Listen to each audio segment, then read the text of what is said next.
안녕하세요, 돈나 여러분. 도나도나 머니 돈나, 돈 이야기하는 돈나들, 돈나들의 돈 이야기 최은숙입니다.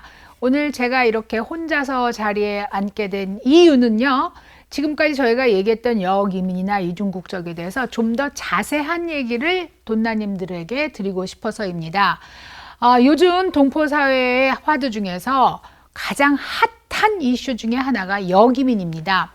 저도 그동안 큰 체감을 하지 못하고 살다가 올 초에 처음으로 제 지인 중에서 부부가 여기민을 하기 위해서 한국으로 가겠다. 사실 제 주위에서 그렇게 결심을 하고 막상 한국으로 떠난 경우가 처음 있었습니다.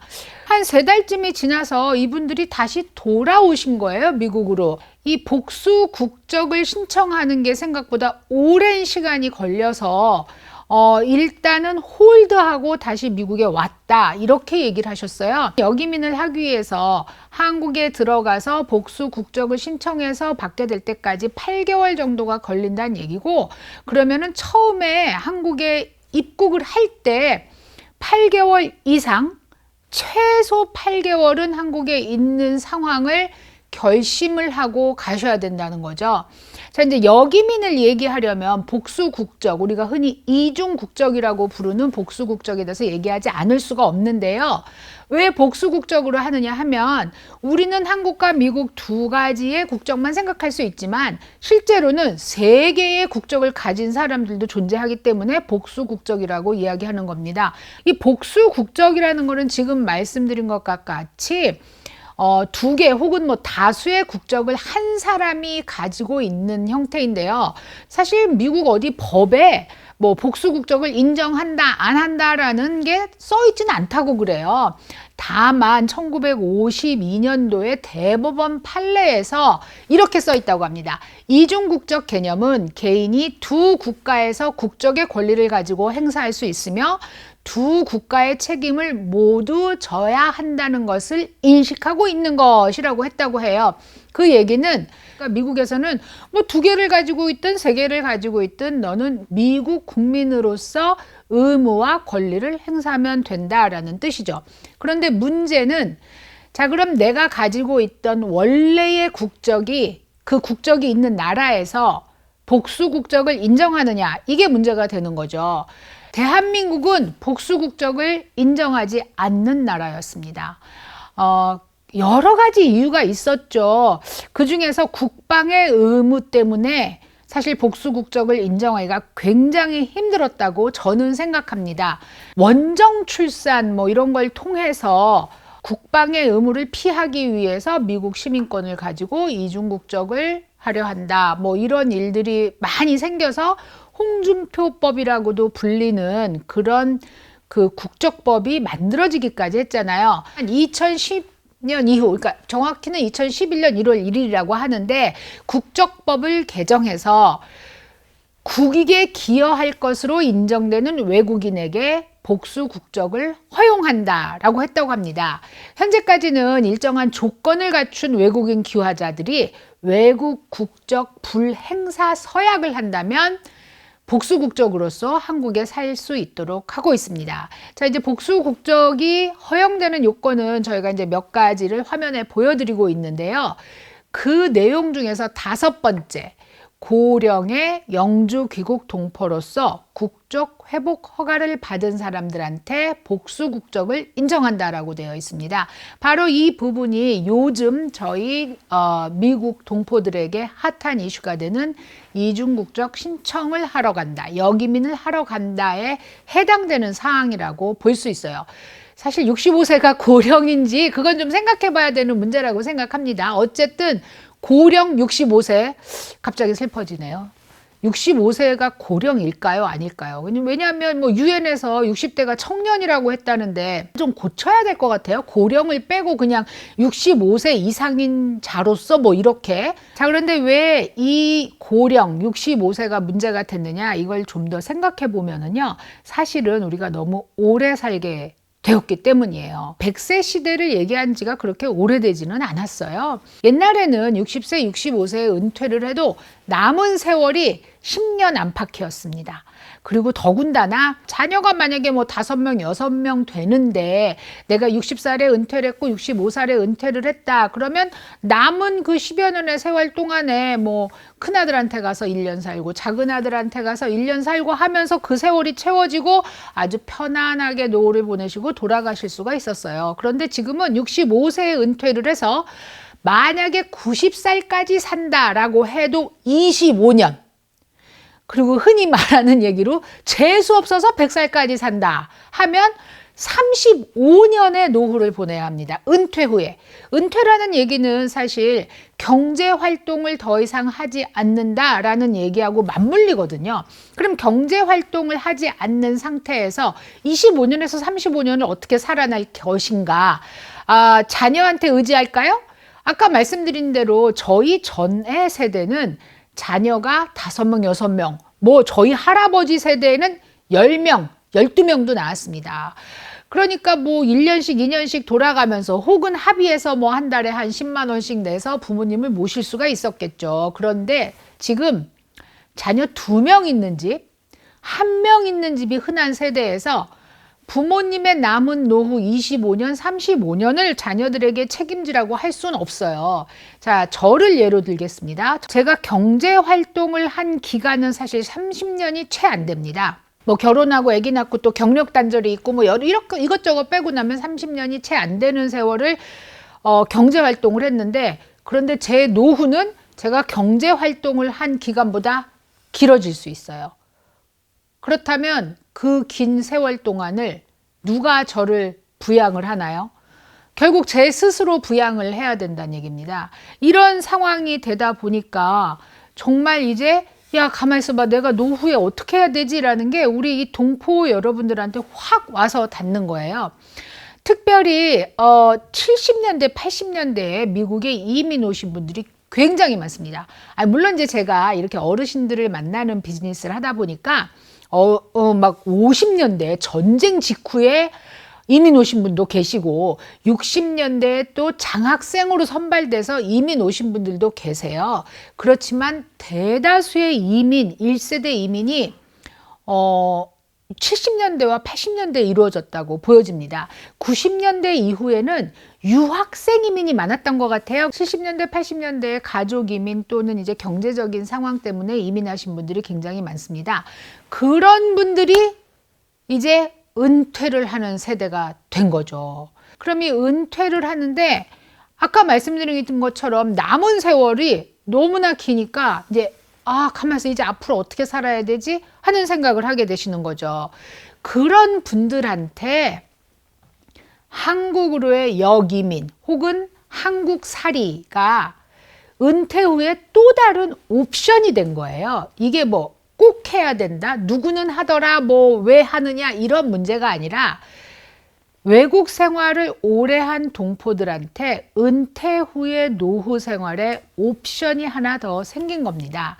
그런데 그 옵션이 여러 사람한테 굉장히 좀 메리트가 있는 옵션이 된 거예요. 그 꽤 오랜 시간을 어르신들하고 밀접한 관계를 유지하는 비즈니스를 해왔어요. 이게 나이가 들면서 겪게 되는 고민이나 문제, 변화를 간접적으로 많은 경험을 하게 됐습니다. 그러면서 제가 느낀 것 중에 사람한테는 분명히 회귀 본능이 있다, 이런 생각을 하게 됐어요. 여러분 연어 아시죠? 연어는 알을 낳을 때 고향으로 찾아갑니다. 그래서 그 뭐 거센 물살을 뚫고 민물 계곡을 올라가서 알을 낳고 돌아오다가 죽는다, 이렇게 얘기를 하는데요. 연어뿐이 아니라 사람도 회귀 본능이 있는 것 같아요. 제 주위에서 정말 오랜 세월을 전문인으로서, 그러니까 예를 들면 의사로서 아니면 뭐 교수로서 미국 사람들하고만 생활하신 분들이 있으세요. 미국 사회에서 그다지 큰 어려움을 느끼지 않고 3, 40년을 사신 어르신들이 계세요. 그런데 그분들이 은퇴를 하시고 조금 세월이 지나서 70대가 좀 넘으시면 한인타운 근처로 이사를 많이 오시더라고요. 그래서 제가 이제 왜 한인타운 근처로 이사를 오시는지 여쭤본 적이 있거든요. 근데 굉장히 많은 분들이 한국 음식 때문이라고 얘기를 하세요. 제가 처음 미국에 왔을 때 유학으로 보스턴으로 왔었어요. 그런데 한인 마켓이 굉장히 멀고 또 유학생 신분으로 한국 음식을 사는 게 너무 비싼 거예요. 무려 이제 1989년도 얘기를 하니까 정말 라떼고 엄청 오래전 얘기입니다, 여러분. 그런데 그때 이민 오신 분들은 다 맞아 라고 말씀을 하실 텐데요. 김치 담기가 어려웠던 거예요. 그래서 양배추를 사다가 양배추 김치를 많이 담가 먹었습니다. 지금은 월마트에 가도 배추를 팔아요. 그런데 그때는 배추가 없었어요. 월마트에, 미국 마켓에. 그러니까 한인 마켓에 가서 배추를 사면 한 포기에 5불. 제가 몇 년 전에 파리 여행을 갔는데 파리는 아직도 배추 한 포기가 상당히 비싸더라고요. 그런데 미국은 한인타운 이제에 오셔서 이런 큰 한인 마켓에 가면 한 박스에 뭐 열 몇 포기가 들었는데 어쩔 때는 막 9불 99. 그 한 10,000원 정도에 살 수 있고 이래요. 한국보다 더 살 수도 있어요. 그런데 그 당시에 30 몇 년 전에는 양배추로 배추김치를 담궈 먹었습니다. 그러니까 맛이 뭐 사실 그저 그랬죠. 그렇지만 그게 김치인 줄 알고 맛있게 먹었어요. 근데 그렇게 오랜 세월을 사신 분들, 한인타운하고 굉장히 멀리 떨어진 곳에서 오랜 세월을 사신 분들이 좀 나이가 지긋해지시면 한국 음식을 먹으러 한인타운 근처로 이사를 오시더라고요. 아니 그렇게 오랫동안 그냥 밖에서 이제 뭐 한국 음식 안 먹고 살았으면 괜찮지 않냐? 뭐 그럴 수 있지 않냐? 계속 앞으로도 그렇게 살 수 있지 않냐? 라고 얘기를 하는데 근데 그게 이상하게 나이가 들면 한국 음식을 찾게 되는 거예요. 뭐 이건 어떤 연구가 있을지 모르지만 어쨌든 제가 본 많은 상황들이 그렇습니다. 젊었을 때는 뭐 한 달, 2달 내내 스테이크만 먹어도 아무렇지도 않고 뭐 버터에 버무려지고 뭐 이런 거 먹어도 아무렇지도 않다가 나이가 들면 어렸을 때 입맛을 찾게 됩니다. 요즘은 그걸 소울푸드라고 부르더라고요. 어렸을 때 먹었던 어떤 음식 같은 게 있는 거죠. 김치, 뭐 요즘 젊은 사람들은 라면도 소울푸드라고 얘기하는데 어르신들은 사실 라면을 소울푸드라고 얘기하진 않지만 김치찌개, 된장찌개 얘기를 많이 하세요. 제가 매일 100여 분의 어르신들이 모이는 데이케어를 하고 있는데요. 이제 점심 식사를 대접해 드립니다. 그러면 점심 식사 그 메뉴에 따라서 반응이 많이 달라요. 그런데 한결같이 하시는 말씀이 있어요. 특별히 그 특별 메뉴 내놓지 말아라. 특별 메뉴 없어도 그냥 맨날 먹던 옛날 맛. 그 매일 먹어도 질리지 않는 그 맛. 그것만 해내면 된다. 이렇게 얘기를 하세요. 이게 굉장히 어려워요. 이제 질리지 않는 그 맛이 뭐야. 매일 먹어도 아무렇지도 않은 맛이 뭐야. 이러는데요. 그런데 그게 된장찌개, 김칫국 뭐 이런 음식인 거예요. 매일 드리면 물론 질리다고 하시겠지만 뭐 만약에 육개장을 드렸는데 육개장은 나 그거 뭐 매워서 싫어 뭐 어째서 싫어 기름져서 싫어라고 하시는 분이 있다면 된장찌개, 김칫국, 김치찌개 이런 음식들은요. 그런 불평이 없으세요. 그러니까 그게 소울푸드라는 거죠. 그 모이시는 분들 중에 많은 분들이 정말 뭐 30년, 40년 동안 미국에 사셨고, 뭐 50년 넘은 분도 계시고, 그리고 젊었을 때는 햄버거를 매일 먹어도 아무렇지도 않으셨다고 말씀하시는 분들이세요. 그런데 연세가 드시면서 몸에서 찾아. 내가 옛날에 먹었던 맛, 내가 좋아하는 맛을 찾아요. 그게 정말 신기할 정도더라고요. 그러니까 나이가 들면서 이상하게 그 한국 음식에 대한 본능적인 끌림 같은 게 있어요. 그래서 한국 음식을 내가 먹고 싶을 때 언제라도 먹을 수 있다. 이게 굉장히 큰 위로가 되는 것 같아요. 제가 이제 거주하는 지역이 그 조지아주의 아틀란타 인근입니다. 이 애틀란타 인근에는 둘루스라는 한인 타운이 있어요.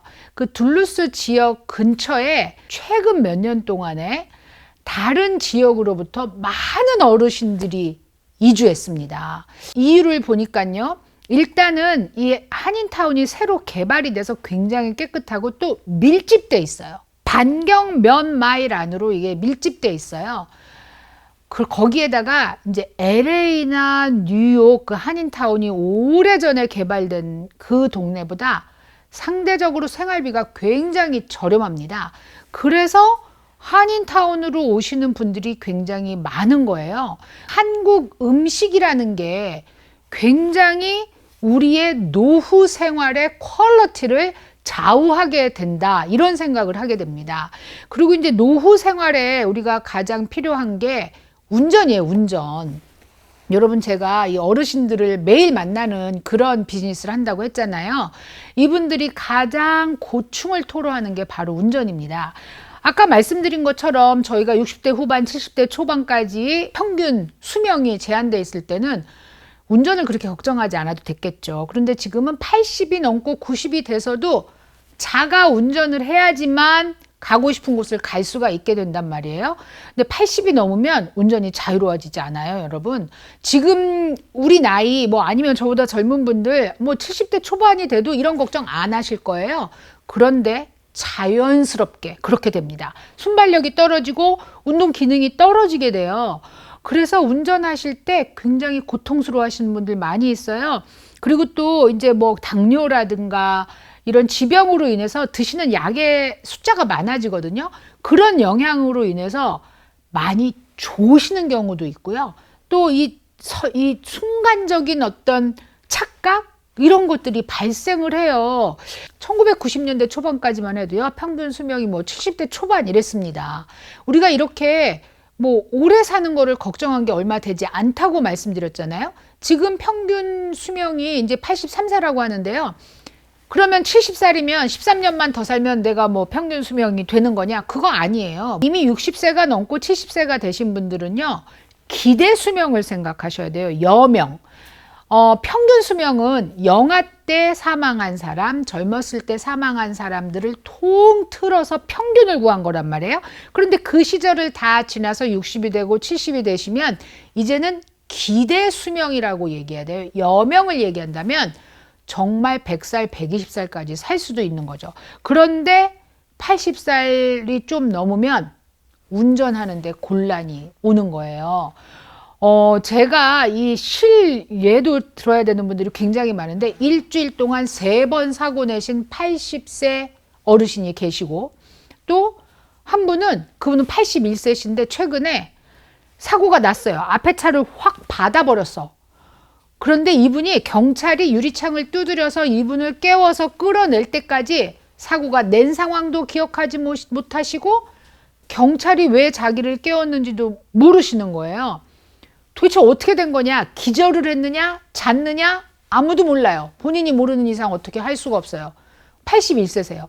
그런데 이분이 엄청나게 그러면은 뭐 이런 능력이 이미 저하됐느냐? 아니세요. 굉장히 현명하시고 책도 많이 읽으시고 아직도 운동 능력도 충분하셔서 라인 댄스 엄청 열심히 추시고 다 하세요. 그런데 그런 순간이 이분한테 온 거예요. 또 다른 분은 그 고속도로를 운전하시는데 갑자기 생각지도 못한 공포감이 확 밀려오면서 엑셀레터에서 발을 띄셨대요. 그리고 브레이크를 밟으셨대요. 고속도로 중간에서. 왜 그랬냐고요? 모르죠. 그러니까 어떤 나이에서 오는 신체적인 그 능력이 떨어지는 거와 정신적인 능력이 떨어지는 거, 그리고 이 마음에서 오는 불안감, 이런 것들이 모두 합쳐져서 80에서 90 사이에 운전대를 잡지 못하게 되시는 분이 굉장히 많습니다. 그리고 이런 사고가 자꾸 반복되면은요, 자식이 자동차 키를 뺏고, 그리고 법원에서 뺏어가요. 아까 말씀드린 그 경찰이 깨웠다는 분은 경찰이 그 자리에서 키를 뺏어갔습니다. 그리고 3번을 일주일 동안 계속 며칠 만에 사고를 내셨다는 분은 법원에서 판사가 키를 뺏어갔습니다. 이런 일들이 생겨요. 근데 미국에서 이 넓은 땅덩어리에서 운전을 못하게 되면 정말 손발이 묶이는 거예요, 여러분. 이 상황을 한국에 계신 분들은 잘 이해를 못 하시는 게, 아유, 그럼 나가서 버스 타지 뭐. 나가서 전철 타지 뭐, 이러시는 거죠. 갈 수가 없어요. 나갈 수가 없어요. 동네 뭐 걸어서 마켓을 갈 수가 없고, 동네 걸어서 미장원을 갈 수가 없어요. 무조건 차를 타야 되는 상황이거든요. 그러다 보니까 운전을 못하는 채로 살아야 되는 세월이 또 20년이 되는 거예요. 우리가 노후에. 이게 갑자기 저희한테 닥친 문제가 된 거죠. 이 미국에서 은퇴하는 이민 1세대들이 겪어야 되는 문제가 된 거죠. 자, 이제 이게 내 문제가 아니라고 생각하실 수도 있으세요. 왜냐하면 저희 손님 중에 99세인데 정말 베스트 드라이버예요. 아직도 운전 열심히 잘하시고 다른 사람 라이드도 해주시고 뭐 병원 다 찾아다니시고 먹고 싶은 거 다 찾아다니시고 댄스 너무 잘하시고 이런 경우도 있으세요. 그렇지만 보편적으로는 그래요. 그러면 이제 이렇게 생각하시는 분도 있으시죠. 아, 그거 뭐 좀 아들한테 데려다 달래지. 근데 여러분, 아들이 내 옆집에 살지 않고 나랑 한 집에 살지 않는 경우가 우리 이 이민 세대들의 상황이에요. 아이들이 대학을 가면 대학을 우리 같은 주 안에서 가지 않는 경우가 많아요. 졸업을 하면 취업을 또 그 주에서 하느냐? 아닙니다. 그러니까 이놈의 자식이란 것들이 뭐 불러서 5분이면 올 수 있는 거리에 사느냐? 아니에요. 한국에서도 서울, 부산 살 수 있고 서울, 대전 살 수 있잖아요. 미국에서는 저기 아틀란타하고 LA에 삽니다. 이러면 나 오늘 저 김치찌개 먹고 싶은데 데려가 줄란가? 불가능하죠. 불가능하죠. 진짜. 그러니까 운전이라는 게 정말 너무나 심각한 문제가 됩니다, 여러분. 자, 그리고요, 나이가 들면서 점점 더 외로워집니다. 이건 뭐 사람이니까 어쩔 수 없는 부분인 것 같아요. 저희가 이민 와서 이제 많은 경우에 새로운 친구들을 사귀죠. 뭐 이제 뭐 교회를 통해서 뭐 아니면 다니시는 다른 뭐 절, 뭐 성당 어디든 거길 통해서 그 이제 새로운 친구를 사귀게 돼요. 이게 이웃에 바로 이웃에 한국 사람이 잘 없으니까 어쩔 수 없이 이 친구들은 뭐 이런 종교를 통해서 한국 사람이 모이는 어떤 단체를 통해서 사귀게 됩니다. 그런데 그렇게 나이 들어서 어떤 목적에 의해서 사귀는 친구들은요, 이상하게 이 친구로서의 감이 좀 떨어져요. 저는 그래요. 아직도 고등학교 때 친구가 훨씬 친해요. 3년에 한 번 얼굴 보고 이런 사이잖아요. 그런데 고등학교 때 친구가 아직도 더 친해요. 한국에 살아도 그런가요? 그래서 이게 외로운 마음이 점점 들게 되는 거예요. 그리고 더군다나 이제 나이가 들면 이제 그나마도 사귀었던 친구들이 자녀들 곁으로 이주하는 경우가 많이 생기고요. 또 돌아가시죠. 그래도 이제 배우자가 돌아가시는 경우에 대해서는 뭐 말할 필요도 없습니다. 전문직을 가지고 사신 어르신들도 노인이 되면 힘들어한다라고 얘기 드렸잖아요. 그 중에 또 대표적인 예가 있는데 그게 뭐냐면은요, 영어 실력이 떨어져요. 그러니까 이게 미국 사람하고 매일 만나는 사회생활을 할 때는 영어를 계속 하니까 영어를 뭐 어느 정도 합니다. 그런데 이게 은퇴를 하고 미국 사람하고의 접촉이 좀 떨어지잖아요. 그럼 습득한 언어는 안 쓰면 잊어버려요. 미국 사회에서 좀 떨어져 나와서 만약에 이제 뭐 부인과 남편하고만 이렇게 얘기를 하고 산다 이러면은요, 영어가 잘 생각이 안 나요. 말하려고 그러면. 아니, 이제 그런 말씀 하시는 분들 많으세요. 미국에 30-40년 살았으면 뭐 영어 해야지 막 이러시는 분들 많으세요. 근데 이게 20대가 넘어서 이민을 와서 새로 습득한 언어는요, 여러분 그렇게 원어민처럼 하기가 쉽지 않습니다.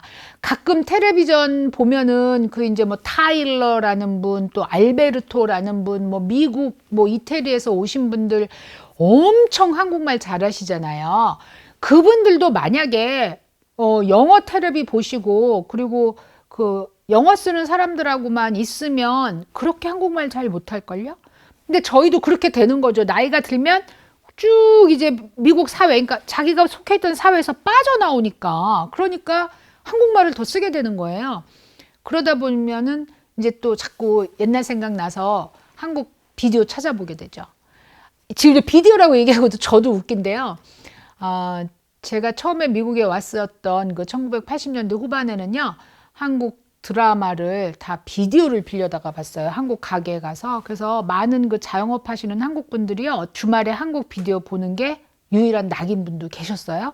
지금은 뭐 이제 유튜브나 넷플릭스를 통해서 많이 보시죠. 그런데 참 불행하게도 이민을 7, 80년대에 오신 분들이 인터넷 사용에 아니면 컴퓨터 사용에 그다지 익숙하시지 않으십니다.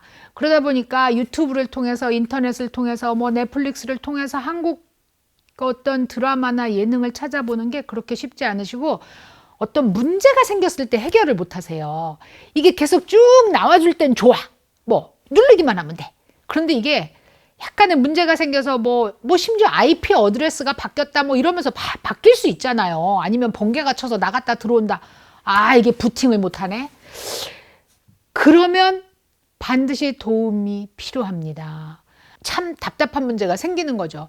그러니까 아직도 이제 막 7, 80대 되셔서 이게 이민 오신 지가 오래되신 분들은요, 그냥 TV만 띡 리모컨만 누르면 이 TV가 나오는 그걸 선호하시는 거죠. 근데 나갈 때도 별로 없고 또 운전하는 것도 두렵고 하다 보니까 집에 있는 시간이 많아지셨을 경우에요, 테레비를 하루 종일 켜놓기를 원하세요. 그냥 그렇게 웅웅웅웅 하는 소리가 나는 게 덜 외롭기 때문입니다. 저희 머니돈나를 시청하시는 분들 중에서도 일하시면서 한국 노래나 한국 드라마나 아니면 한국 유튜브를 틀어놓는 것만으로도 외로움이 덜해서 일을 하시잖아요.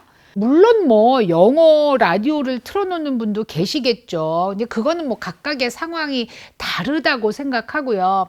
또 한국에서 이제 저 머니돈나를 보시는 분 중에서는 뭐 한국 음식 먹고 한국말 하려면 뭐하러 이민 갔냐 뭐 이런 분들 있으세요. 여러분 너무 그러지 마세요. 각각의 사정이 있잖아요. 각각의 사정이 있어서 이민 왔어요. 그런데 여러분, 이민을 올 때요, 대한민국을 버리고 온 것도 아니고 배신해서 온 것도 아니에요. 다들 각자의 사정으로 각자 먹고 살기 위해서, 각자 미래를 위해서 이민을 선택했던 거죠. 근데 그 선택의 끝에서 우리가 노후가 됐을 때 나한테 또 다른 선택의 기회가 된 거예요. 이 선택의 기회에서 이제 역이민을 한번 생각해 볼까? 이렇게 된 거예요. 자, 이제부터 한번 역이민, 복수국적에 대해서 한번 얘기를 해볼게요. 여러분, 복수국적으로 해서 역이민을 고민하시는 분들은요, 대부분 경제력이 있으신 분들이에요. 이제 미국에서 경제적으로 저소득층이거나 아니면은 그동안 너무 많이 수입이 없는 상태로 이 노령이 되신 분들은요, 미국 사회에서 해주는 서비스가 굉장히 많습니다. 의료 서비스 다 공짜죠. 간병인, 그리고 데이케어, 푸드 스탬프, 노인 아파트, 이런 거를 다 정부에서 제공을 해요. 그렇게 형편이 어려워서 정부의 보조를 받아야 되는 분들은 한국으로 가서 못 사세요. 왜냐하면 이 모든 서비스가 너무나 충족하기 때문에 한국 가면 어쨌든 생활비 당장 쓸 돈이 필요하게 되잖아요. 한국의 노령연금이 정확히는 얼마인지 모르지만 40만 원은 안 된다고 제가 알고 있는데요. 그러면 40만 원 안 되는 노령연금과 여기 지금 미국에서 받는 그 혜택을 비교했을 때 미국에서 받는 혜택을 포기하기는 쉽지 않습니다. 그러니까 당연히 한국으로 역이민을 생각하시는 분들은 그 정도의 재력이 되시는 분들이에요. 그 얘기는 뭐냐면 한국으로 돈을 쓰러 간다는 얘기죠. 복수 국적을 생각하고 역이민을 생각하시는 분들은요, 대부분 한 달 수입, 이제 그 국민연금을 포함한 수입이 3, 4천 불, 지금의 그 환율로 생각한다면 400만 원 이상은 되시는 분들이에요. 그리고 들어가면은 실버타운을 들어가시든 아니면은 집을 전세를 하시든 사시든 그 정도의 목돈이 되는 자산을 가지고 들어가시는 거예요. 어떤 혜택을 받으려고 하는 게 아니에요. 근데 혜택 받는 중에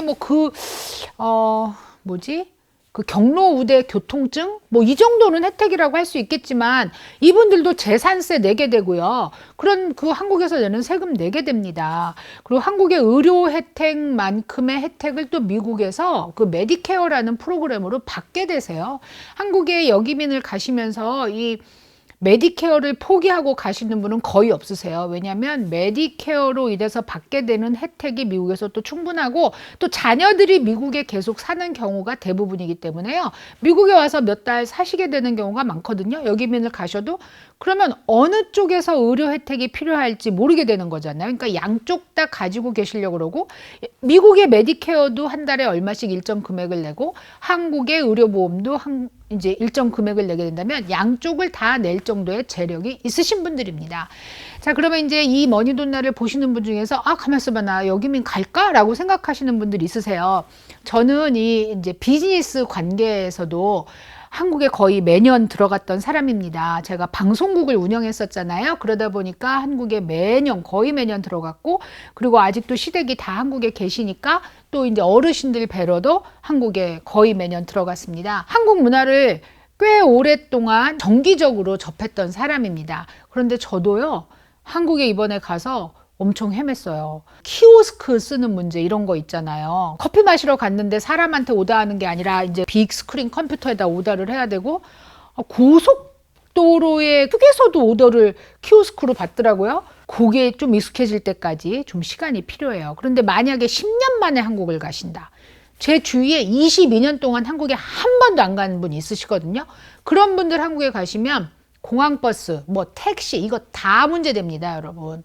그래서 굉장히 헤매게 돼요. 제가 한국에 가서 불편하다고 생각했던 게 이 핸드폰 문제가 있어요. 저희가 그 전에 업로드한 영상을 보시면 아시는데요. 그 한국에 거주하지 않는 사람, 외국인들은요, 선불폰이라고 미리 돈을 내고 어떤 일정 사용량이나 일정 기간만 사용할 수 있는 그 심카드, 유심칩을 꽂아서 쓰게 돼요. 그런데 한국은 뭘 하려고 그러면 본인 인증이라는 거를 핸드폰으로 해야 되는 경우가 굉장히 많더라고요. 집에 앉아서 테레비를 보고 있는데 홈쇼핑을 하고 있어요. 근데 저거 너무 싸고 좋은 것 같아. 그거 살려고 그러잖아요. 그러면 본인 인증해야 됩니다. 전화로 합니다. 그런데 선불폰은 본인 인증이 안 돼요. 번호 인증이라는 것만 되더라고요. 근데 좀 복잡한 얘기긴 해요. 그러니까 본인 인증이 안 되니까 온라인으로 뭔가를 결제할 수가 없어요. 저희 올케한테 이것 좀 사줘, 이것 좀 사서 나한테 갖다 줘, 뭐 조카한테 이것 좀 부탁해 라고 얘기해야 되는 거예요. 그리고 여행을 하려고 KTX를 예약하거나 뭐 고속버스를 예약해야 될 때 반드시 문제가 되는 거예요. 그래서 저는 고속버스 터미널에서 전철로 2정거장 떨어진 호텔에 있었는데요. 직접 가서 이틀 후에 탈 거, 뭐 일주일 후에 탈 거를 예약을 했어요. 예매를 하고 조카한테 네가 KTX 예약해서 나한테 좀 보내주라. 뭐 이런 식으로 해결을 하게 되더라고요. 그리고 또 금융거래가 안 돼요. 은행에서 뭐를 하는 게 되게 힘들어지는 거죠. 그래서 한국에 가면 이런 불편한 상황들이 발생을 하고 어떻게 해결해야 될지 모르는 상황들이 발생을 합니다. 이건 아주 굉장히 미미한 거죠. 왜냐하면 한국에 들어가서 살려고 하면 더 많은 것들이 기다리고 있겠죠. 그래서 저는 역이민을 고민하시는 분들은요, 한국에 3달 정도 살아보실 것을 여러분들에게 추천합니다. 저희가 미리 올린 영상을 보시면 제가 생활형 숙박시설, 생활형 숙박 호텔에 있었다고 그렇게 말씀을 드려요. 이게 이제 어떤 그 호텔을 찾아주는 앱을 통해서 예약을 한 건데요.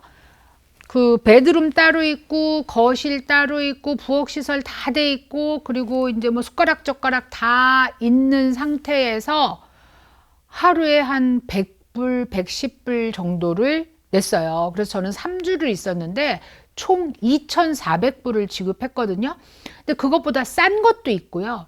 또 에어비앤비가 굉장히 활발하더라고요. 에어비앤비나 그런 생활형 숙박시설을 통해서 좀 기거해 보세요. 그래서 내가 좀 살 수 있는지 한번 보세요. 이럴 때는 그 F4 비자를 받는 거를 제가 또 추천합니다, 여러분. 처음에 제가 말씀드릴 때 한국에 가서 이중국적을 신청하려면 8개월 정도는 한국에 있어야 되기 때문에 오히려 한국에 갔다가 도로 오신 분이 있다, 이런 얘기를 제가 했었어요. 오신 분이 그렇게 오래 있게 될 줄 모르셨기 때문에 다시 미국에 와서 처리할 일들이 있고 이러셨거든요. 그렇지만 뭐 중간에 스탑이 됐다 다시 또 이어서 진행이 된다고 하니까 나중에 들어가시면 되겠죠. 그런데 그렇게 그냥 덜컥 하시는 것보다는 좀 해보시는 게 좋을 것 같아요. 미리 한국에 가서 좀 살아보자 라고 생각을 하시면 저는 F4 비자와 거소증을 받는 것을 여러분께 추천합니다. 이게 우리가 무비자로 한국에 들어가면은요, 우리가 한국 사람이라고 우리 생각하잖아요. 그런데 우리 여권은 미국 여권이잖아요. 그래서 국적이 미국, 외국으로 되어 있기 때문에 90일까지 한국에 있을 수가 있어요. 무비자인 상태로 91일만 돼도 안 돼요. F4 비자는 굉장히 특수한 비자예요.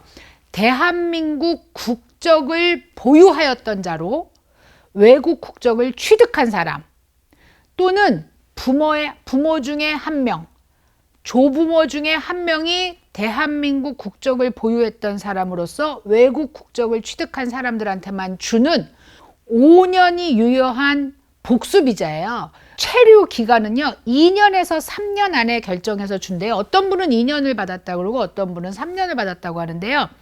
또 이 F4 비자가 굳이 미국에서 한국 영사관이나 대사관을 가서 신청할 필요가 없고요. 한국에 가셔서 거주지 근처에 있는 출입국관리사무소에 가서 신청하시면 돼요.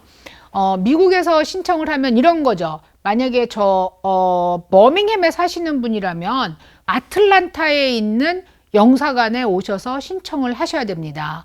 우편 접수는 또 안 돼요. 이건 방문 접수만 하고 있거든요. 그런데 무비자로 그냥 한국에 가셔서 주소지 근처에 출입국관리사무소 가서 신청하시면 그거는 그냥 바로 나온다고 해요. F4 비자를 신청하시고 또 가능하시다면 그 자리에서 거소증을 같이 신청을 하세요. 거소증 나오는데 한 2, 3주면 된다는 얘기들이 많거든요. 거소증이 있으면 좋은 점이 뭐냐면요. 운전면허증하고 은행 거래를 할 수 있어요. 이게 주민등록증하고 똑같은 거예요. 그래서 그때부터는 핸드폰도 개통하셔서 본인 인증이 되는 핸드폰을 쓰실 수가 있으시고 은행에 가셔서 은행 구자를 열 수도 있으시고 그리고 그 거소증으로 운전면허증도 한국 거로 받으실 수가 있으세요. 거소증 저는 한번 받아봤어요. 굉장히 편리하더라고요. 왜냐하면 내 신분증으로 쓸 수가 있으니까. 그래서 F4 비자와 거소증을 신청하시는 게 어떤가 하고 말씀을 드리는데요. 자, F4 비자하고 거소증을 신청하실 때 반드시 선행돼야 될 일이 있습니다. 대한민국 국적 상실 신고를 하셔야 돼요. 무슨 소리야? 나는 지금 시민권이 있는데 그때 국적 상실이 된 거 아니야? 맞아요. 시민권을 받으신 순간에 국적 상실이 되셨죠.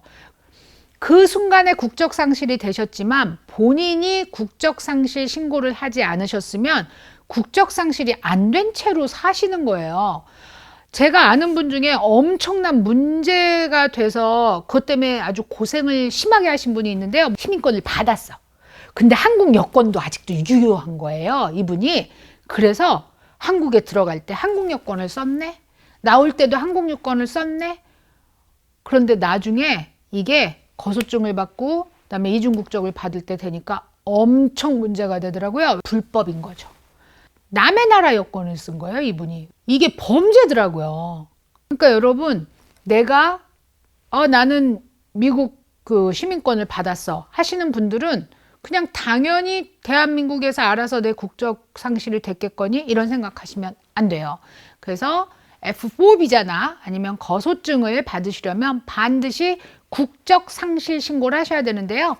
출입국 관리사무소 가시면 한 방에 그걸 다 그 자리에서 할 수 있어요. 그리고 이제 거소증을 신청하실 때는 그런데 서류 필요한 게 꽤 있습니다. 범죄 경력 증명서라는 게 있는데요. 그런 것들은 미리 받아가셔야 돼요. 거소증을 신청하시려면. 그리고 이게 또 아포스티유라는 거를 또 받으셔야 되는데 이게 미국 국무부에서 해주는 거거든요. 근데 약간 공증 같은 거예요. 사실 이게 불란서 말로, 그러니까 프랑스 말로 아포스티유라고 말하니까 엄청 거창한 것 같은데 공증이에요, 공증. 공증을 미 국무부가 해준다. 은행에서 해주는 그 공증, 우리가 로터리라고 얘기하는 공증하고는 전혀 다른 서류입니다. 서티피케이트나 공증이라고 얘기할 수 있는 아포스티유를 좀 받으셔야 돼서 그 리스트는 좀 보시는 게 좋아요. 저희 화면에 리스트를 띄워드리는데 이건 기억은 못 하실 것 같고요. 거소증을 받을 이제 결심이 쓰시면 그때 하시면 될 것 같아요. 저 F4 비자를 신청하실 때요.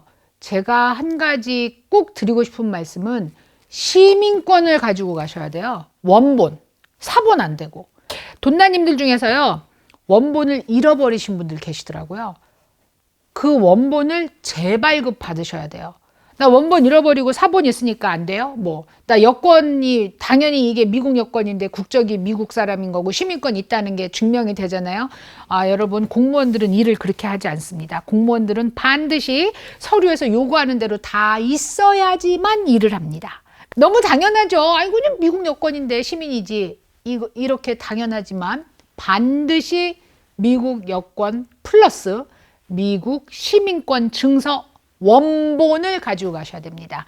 물론 사본도 필요합니다. 사본 카페에서 가져가셔야 돼요. 그래서 제출해야 되죠. 원본은 가지고 오시고 원본 반드시 가져가셔야 됩니다. 잊지 마세요. 그래서 제가 지금 드리는 말씀은 여러분, 앞에 제가 이 얘기 했잖아요.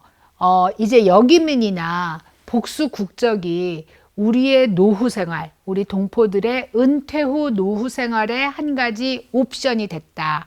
그래서 그 옵션이 타당하다고 생각을 한다면 한 두세 달쯤은 한국 가서 살아보는 게 좋겠다. 내가 40년, 50년을 미국에 살았는데 아직도 한국에 가서 살만한 사람인지를 알아보시면 좋겠다. 그러면 그 알아보실 때에 숙소도 에어비앤비나 그 음식을 해 먹을 수 있는 숙박 시설이 가능하니까 그런 시설에서 살아보시면 어떤가. 뭔가 온라인으로 물건을 사야 되고 택시를 불러야 되고 사는 동안 그런 일이 있으니까 F4 비자나 거소증을 준비하시는 게 어떤가. 그리고 그 준비 사항일 때 반드시 국적 상실 신고를 하셔야 되는데, 국적 상실 신고를 하실 때는 시민권 원본이 필요하다는 것을 숙지하고 계셨으면 좋겠어요.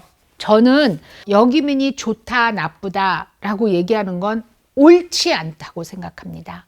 사람마다 다 달라요. 제 선배님 같은 경우는 은퇴하시고 RV를 사서 전국을, 미국 전국을 누비고 다니시면서 행복하게 사시는 분도 계세요. 어떤 분은 너무 외로워서 정말 전화로 징징징징 되는 분도 계세요. 은퇴하시고의 각자의 삶은 다 다릅니다. 그런데 역이민도 하나의 옵션이 될 수 있고, 역이민을 결정했다 그래서 그냥 덜컥 가서 집부터 사고 이러지 마시고 좀 살아보고 결정을 하시면 어떤가 하고 생각을 해요. 역이민이라고 말하면 쌍심지를 켜고 반대하는 분들이 계세요. 한국에 계시는 분도 계시고 또 여기 미국에 계시는 동포분들 중에도 계세요. 내 형편에 맞다 그래서 남의 형편까지 거기 맞춰서 생각하지 않으셨으면 좋겠어요. 각자 선택할 수 있는 폭이 넓어졌고요. 또 역이민을 가시면 한국에 굉장히 도움되는 일이 많습니다. 그러니까 그렇게 쌍심지를 켜고 보지 마시고요. 와우, 이거 돈 쓰러 오신 분이 한 분 계시네. 이렇게 생각하시면 마음도 편하시고요. 그리고 그게 사실인데요. 그렇게 생각하셨으면 좋겠어요. 혼자서 이렇게 떠드는 거에 돈나님들도 익숙하지 않으시고 저도 익숙하지 않다 보니까 좀 재미없게 진행된 부분도 있어요.